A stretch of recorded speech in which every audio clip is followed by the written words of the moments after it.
Good morning, ladies and gentlemen. I'm going to read you this article from a website called https:// theconversation.com. This is under their arts and culture section. Linguists have identified a new English dialect that's emerging in South Florida. Travel to Miami and you might hear people say, "get down from the car," instead of "get out of the car." Quote, "We got down from the car and went inside," unquote. Quote, "I made the line to pay for groceries," unquote. Quote, "He made a party to celebrate his son's birthday," unquote. These phrases might sound off to the ears of most English-speaking Americans. In Miami, however, they've become part of the local parlance. According to my recently published research, these expressions, along with a host of others, form part of a new dialect taking shape in South Florida. This language variety came about through sustained contact between Spanish and English speakers, particularly when speakers translated directly from Spanish, when French collided with English. Whether you're an English speaker living in Miami or elsewhere, chances are you don't know where the words you know and use come from. You're probably aware that a limited number of words, usually food such as, quote, sriracha, unquote, or, quote, croissant, unquote, are borrowed from other languages. But borrowed words are far more pervasive than you might think.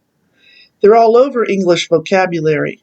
Pajamas from Hindi, gazelle from Arabic via French, and tsunami from Japanese. Borrowed words usually come from the minds and mouths of bilingual speakers who end up moving between different cultures and places. This can happen when certain events, war, colonialism, political exile, immigration, and climate change put speakers of different language groups into contact with one another. When the contact takes place over an extended period of time, decades, generations, or longer, the structures of the languages in question may begin to influence one another, and the speakers can begin to share each other's vocabulary. One bilingual confluence famously changed the trajectory of the English language. In 1066, the Norman French, led by William the Conqueror, invaded England in an event now known as, quote, the Norman Conquest, unquote. Soon thereafter, a French-speaking ruling class replaced the English-speaking aristocracy, and for roughly 200 years, the elites of England, including the kings, did their business in French. An 18th century illustration of the Battle of Hastings, which initiated the Norman conquest of England in 1066. English never really caught on with the aristocracy, but since servants and the middle classes needed to communicate with aristocrats and with people of different classes intermarrying, French words trickled down the class hierarchy and into the language. During this period, more than 10,000 loanwords from French entered the English language, mostly in domains where the aristocracy held sway: the arts, military, medicine, law, and religion. Words that today seem basic, even fundamental to English vocabulary, were just 800 years ago borrowed from French. Prince, government, administer, liberty, court, prayer, judge, justice, literature, music, poetry, to name just a few. Spanish meets English in Miami. Fast forward to today, where a similar form of language contact involving Spanish and English has been going on in Miami since the end of the Cuban Revolution in 1959. In the years following the revolution, hundreds of thousands of Cubans left the island nation for South Florida, setting the stage for what would become one of the most important linguistic convergences in all of the Americas. Today, the vast majority of the population is bilingual. In 2010, more than 65% of the population of Miami-Dade County identified as Hispanic or Latino, and in the large municipalities of Doral and Hialeah, the figure is 80 and 95% respectively. Of course, identifying as Latino is not synonymous with speaking Spanish, and language loss has occurred among second and third generation Cuban Americans. But the point is that there's a lot of Spanish and a lot of English being spoken in Miami. Cuban refugees on the island of Cay Sal wait for the U.S. Coast Guard to take them to Florida in 1962. Among this mix are bilinguals. Some are more proficient in Spanish, and others are more skilled English speakers. Together, they navigate the sociolinguistic landscape of South Florida in complex ways, knowing when and with whom to use which language, and when it's okay to mix them. When the first large group of Cubans came to Miami in the wake of the revolution, they did precisely this in two ways. First, people alternated between Spanish and English, sometimes within the same sentence or clause. This set the stage for the enduring presence of Spanish vocabulary in South Florida, as well as the emergence of what some people referred to as, quote, Spanglish, unquote. Second, as people learned English, they tended to translate directly from Spanish. These translations are a type of borrowing that linguists call, quote, calques, unquote. Calques are all over the English language. Take, quote, dandelion, unquote. This flower grows in Central Europe. And when the Germans realized they didn't have a word for it, they looked at botany books written in Latin, where it was called dens leonis, or lion's tooth. The Germans borrowed that concept and named the flower Löwenzahn, a literal translation of lion's tooth. The French didn't have a word for the flower, so they too borrowed the concept of lion's tooth, calquing it as dent de lion. The English, also not having a word for this flower, heard the French term without understanding it and borrowed it, adapting dent de lion into English, calling it dandelion. A new lingo emerges. This is exactly the sort of thing that's been happening in Miami. As a part of my ongoing research with students and colleagues on the way English is spoken in Miami, I conducted a study with linguist Kristen D'Alessandro Mary to document Spanish origin calques in the English spoken in South Florida. We found several types of loan translations. There were literal lexical calques, a direct word-for-word translation. For example, we found people to use expressions such as, quote, get down from the car, unquote, instead of, quote, get out of the car, unquote. This is based on the Spanish phrase, quote, bajar del carro, unquote, which translates for speakers outside of Miami as get out of the car. But bajar means to get down, so it makes sense that many Miamians think of exiting a car in terms of getting down and not getting out. Locals often say, I'm going to ditch the quoting, okay, because there's so much of it. Locals often say married with, as in Alex got married with Jose, based on the Spanish casarse con, literally translated as married with. They also say make a party, a literal translation of the Spanish hacer una fiesta. We also found semantic calques, or loan translations of meaning. In Spanish, carne, which translates as meat, can refer to both all meat or to beef, a specific kind of meat. We discovered local speakers saying meat to refer specifically to beef, as in, I'll have one meat empanada and two chicken empanadas. And then there were phonetic calques, or the translation of certain sounds. Thanks God, a type of loan translation from gracias a Dios, is common in Miami. In this case, speakers analogize the S sound at the end of gracias and apply it to the English form. Examples of unique expressions that have emerged in Miami. This is a video you can play on YouTube if you want to hear them. I guess I could play it.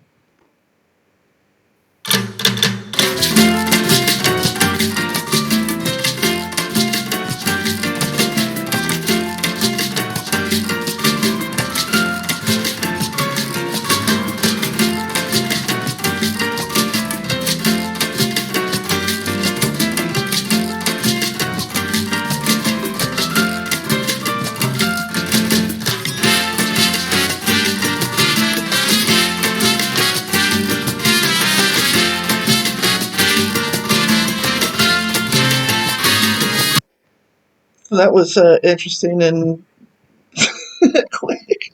The Miami-born adopt the calques.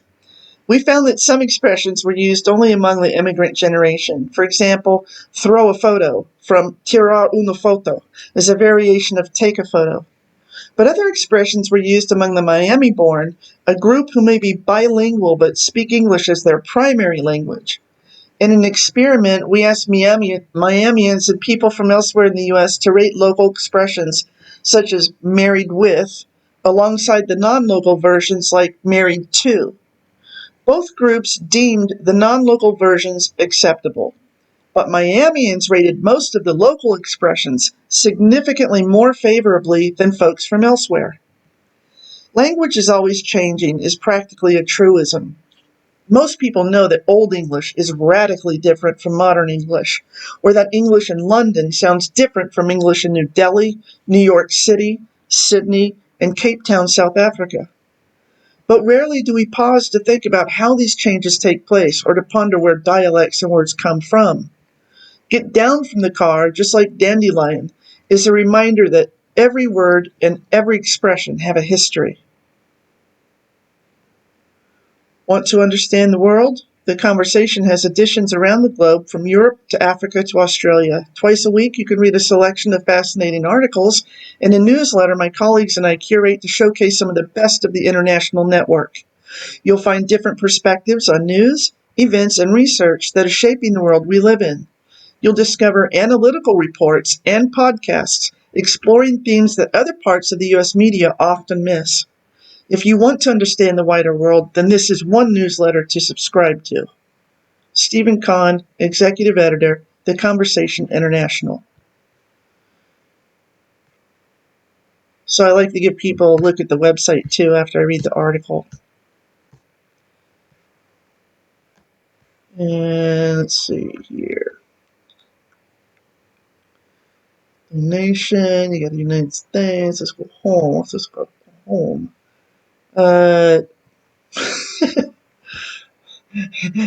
Anyway, so they cover all these topics. Okay, that's cool. And academic rigor with journalistic flair. Okay, so it won't be dry reading entirely.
Okay, so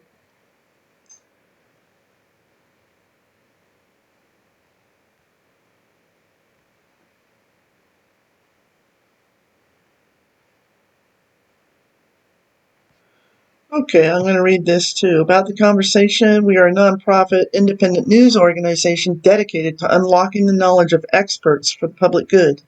We publish trustworthy and informative articles written by academic experts for the general public and edited by our team of journalists. On this website, and through distribution of our articles to thousands of news outlets worldwide, you'll find explanatory journalism on the events, discoveries, and issues that matter today. Our articles share researchers' expertise in policy, science, health, economics, education, history, ethics, and most every subject studied in colleges and universities. Some articles offer practical advice grounded in research, while others simply provide authoritative answers to questions that sparked our curiosity. The Conversation US is part of a global group of news organizations founded in Australia in 2011 by Andrew Jespan, a former newspaper editor who wanted to encourage academics to engage with the public, and Jack Retman. Japan led the U.S. launch in October 2014. Our main newsroom is in Boston, with editors working remotely in cities across the country. There are also editions in Africa, Australia, Canada, France, Indonesia, New Zealand, Spain, and the United Kingdom. Why the conversation? The conversation arose out of deep-seated concerns for the fading quality of our public discourse and recognition of the vital role that academic experts can play in the public arena. Information has always been essential to democracy. It's a societal good, like clean water. But many now find it difficult to put their trust in the media and experts who have spent years researching a topic. Instead, they listen to those who have the loudest voices.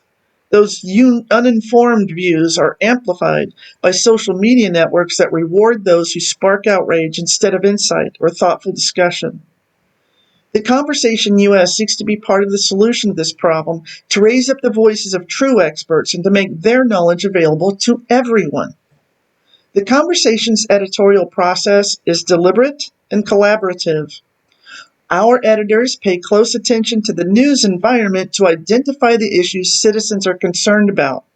They reach out to leading scholars across academia and work with them to help them share their knowledge with the broad public. Quote, "The clarity and connections your editors brought to our essay has helped make our research relevant and accessible to a very different and much larger audience," unquote. Professor Shazeen Atari, Indiana University. Through a Creative Commons license, we distribute our articles at no charge to news organizations across the geographic and ideological spectrum. We pay particular attention to strengthening news organizations that are severely undersourced. The Associated Press distributes our content daily to thousands of newsrooms. Importantly, the Conversation US is committed to transparency and credibility. Authors are allowed to write only on subjects in which they have proven expertise.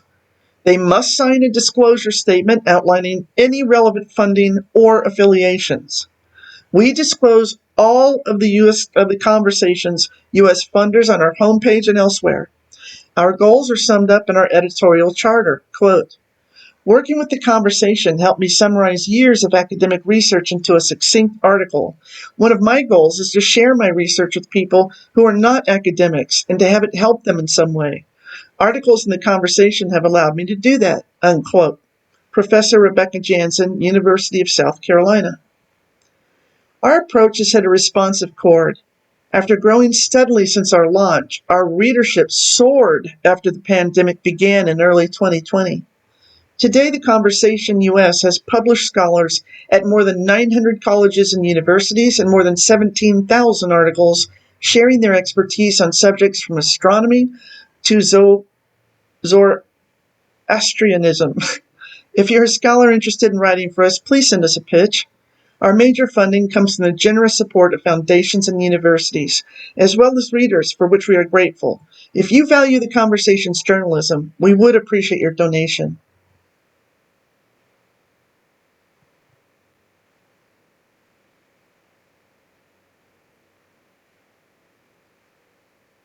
Okay. Alrighty, that's all good. It's all actually... Oh, shit, what did I do here? Oh, poopy. Now what? Where are we going? Oh, crap. Anyway, multiple windows open. Okay, guys, there you go. There you know, the Conversation as a kind of news outlet. If the AP is pumping out their articles, that's pretty good. Anyway, and if you're a scholar, well, look them up. Maybe you could write an article for them. See you later.